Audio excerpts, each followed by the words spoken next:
Donc, tout d'abord, je vais parler des résultats qu'on a eu avec l'AMDEC 2021. Donc, je vais m'intéresser à l'étape de réalisation de la préparation et de libération de la préparation, parce que c'est là où DRECAM va agir préférentiellement. Donc, sur l'étape de réalisation de la préparation, sur le petit diagramme, en fait, vous allez voir qu'on a 6 grands risques identifiés. Parmi ces 6 grands risques identifiés, on va s'intéresser aux risques inacceptables. Et on va faire une comparaison avec les 3 AMDEC qui ont été réalisés, donc 2015, 2018 et 2021.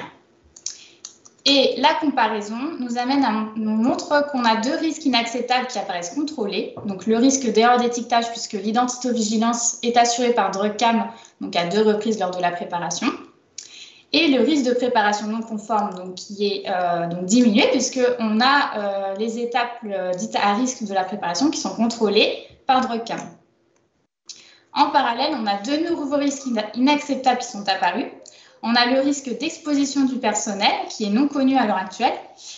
Et donc cet inconnu, en fait, on se pose des questions puisque DRECAM amène des modifications de manipulation des préparateurs.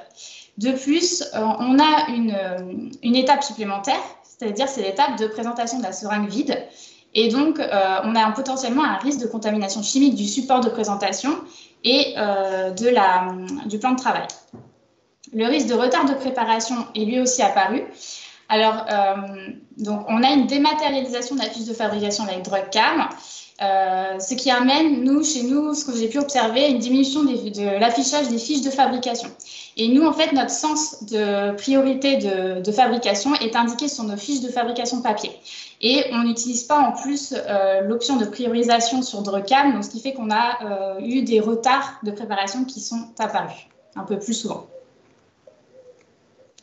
Sur l'étape de libération pharmaceutique, on a identifié 7 grands risques. La comparaison des 3 AMDEC montre qu'on a un risque inacceptable qui est contrôlé, c'est celui du risque de défaut de détection d'erreur de préparation. Et on a 2 nouveaux risques inacceptables qui sont apparus. Donc le risque d'exposition du personnel, puisque en effet, si le plan de travail est contaminé, ça va forcément contaminer à la chaîne donc les sas de sortie, puis la paillasse de libération. Et on a un risque d'altération de la préparation lié à la gestion des reliquats.